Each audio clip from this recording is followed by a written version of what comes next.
Lembaga Anti Rasuah atau KPK tidak pernah berhenti dalam menunjukkan tajinya. Menyidik dan menangkap para koruptor sudah menjadi pekerjaan sehari-hari bagi Abraham sama CS. Sederet nama pejabat publik mulai dari penegak hukum, wakil rakyat, hingga jajaran pemerintahan tidak luput dari tangkapan tangan KPK. Penegakan hukum untuk pelaku korupsi sudah semestinya dilakukan tanpa pandang bulu dan dapat menimbulkan efek jerah. Melatih kejujuran bisa menjadi solusi pencegahan munculnya benih korupsi pada generasi muda.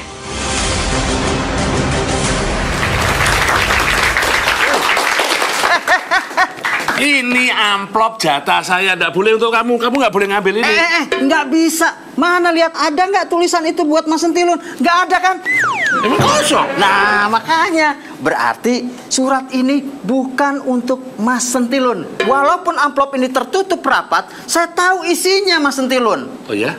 Saya bisa baca. Ikan lele makan sekutang, biji kedong-dong banyak seratnya.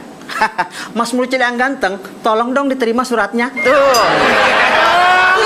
Aja ini kosong, coba lihat. Ini ada lanjutannya. Salam peluk dan cium dari jauh, tertanda Jupe. Awor, masa kamu dapat surat dari Jupe? Jupe siapa? Juragan tempe. Enggak, ini punya aku, ini jelas buat saya ini. Enggak bisa buat kamu. Udah. Hei, tarik-tarikan apa ini? Ini ada tamu terhormat kita. Gimana kau jangan bikin malu aku. Ini nih Mas Sentilun narik-narik amplop ini kan. Ini saya kenalkan dulu sini. Oh, kalau kamu tahu siapa beliau, nggak berani kamu. Apa? Ini Pak Bambang dari KPK. Oh, priayi KPK toh? Iya. Pak, mohon maaf Pak. Saya rebutan amplop yang belum tentu ada isinya apa enggak. Ya itulah tadi ya. Jadi dua kere lagi rebutan amplop kayak begini ya susah itu, ya kan? Iya, saya kere. Saya kanan lah. Oh, Itu kiri. Ini mumpung ada Pak Bambang, saya mau ngobrol-ngobrol boleh Doro? oh boleh, Pak Bambang milik semua orang. Iya, ini kan saya mau nanya ini, dalam kasus korupsi itu kan selalu melibatkan atasan dan bawahan. Tapi yang melakukan tindakan korupsi atasan, tapi kenapa yang jadi korban itu banyak bawahan yang ditangkap ya Pak ya? Loh enggak gini. Kalau Gimana melihat tuh? Ya, yang ditangkap itu kan KPK selama ini kan justru banyak atasan yang ditangkap. Iya. Bupati, Iya. gubernur, menteri. Itu lagi tren apa, Mas? Kok banyak atasan yang ditangkepin itu, Mas? Jadi gini, KPK dibentuk itu kalau di dalam undang-undangnya di dalam pasal 11 disebutkan secara eksplisit itu. Yang menjadi subjek hukum KPK adalah penyelenggara negara, penegak hukum, dan pihak yang terkait. Jadi hanya yang high ranking officials untuk orang-orang pejabat tinggi. Jadi KPK tidak menangani semua kasus korupsi, hanya kasus korupsi yang berkaitan dengan penyelenggara negara saja. Kelas premium. Aman. Kamu aman. Jawa aman ya? Aman. Nanti kalau mau korupsi saya diwakilkan ke saya aja. Ya. Jadi gimana menurut kamu, Lun? Korupsi itu bagaimanapun ya korupsi, maling. Siapapun dia ya. Siapapun dia, nggak ada atasan, nggak bawahan.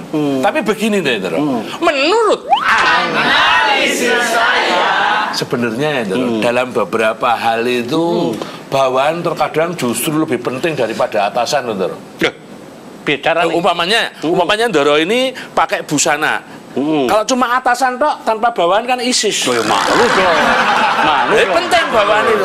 Ya betul ya, kalau melihat kasus-kasus korupsi yang berhasil dibongkar KPK itu kan, bahkan kemarin sewaktu perayaan Hari Anti Korupsi di Jogja itu disebutkan kalau korupsi itu sudah jadi budaya. Nah, ini kan menyedihkan sekali, Pak. Dulu Bung Hatta mengatakan bahwa korupsi itu budaya. Dan faktanya sekarang ini yang namanya korupsi itu ada di berbagai level kehidupan masyarakat. Tapi memang ada beberapa isu penting di situ. Dulu kalau orang berkorban memberikan sesuatu itu karena keikhlasannya. Ya. Jadi sekarang ada distorsi nilai. Kalau sekarang orang memberikan sesuatu karena tidak ada makan siang gratis. Pamrih ya. Jadi ada sesuatu. Gak ada inget tuh. Makan 3, bilang 2, bayar 1. Iya. gimana sih? Itu menarik kalimat tidak ada makan siang gratis ya. Itu sering saya temuin. Oh iya, misalnya? Misalnya kalau kita misalkan kondangan, itu pun harus ngamplopin.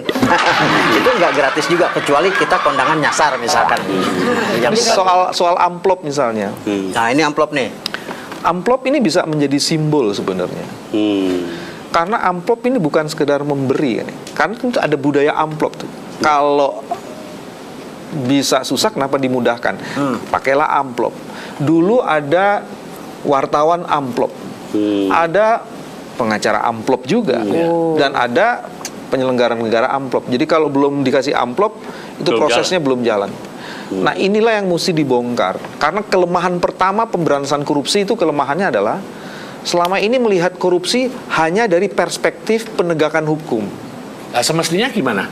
Korupsi itu kalau dari asal katanya itu artinya corruptio, compere itu artinya jahat, bejat, busuk, pemutarbalikan fakta. Itu bahasa Pokoknya Banyak habis. gosok kabeh. Ya. korupsi apa Pak? Korupsio.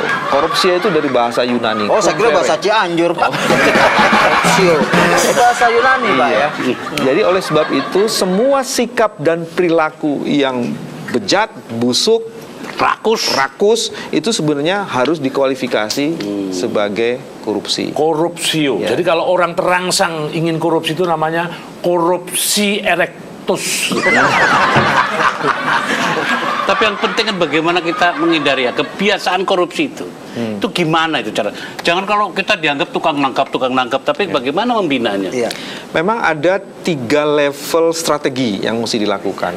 Ada yang namanya pencegahan, ada yang namanya pendidikan, ada yang namanya pelibatan partisipasi publik, dan di sini pendidikan bisa masuk.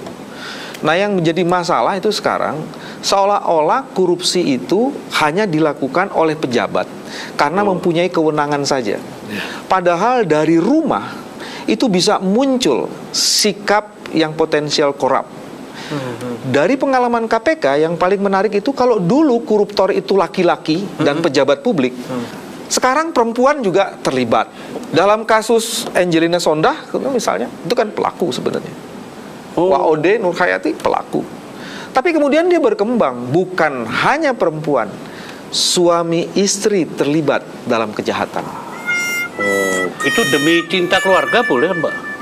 Tapi itu kan menyebabkan akhirnya dalam kasus yang lain terjadilah dinasti korupsi. Wah.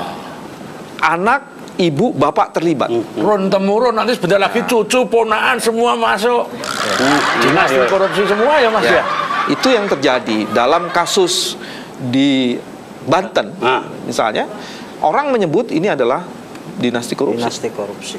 Kalau kita ini ya sebagai bangsa memang ingin betul terbebas dari korupsi.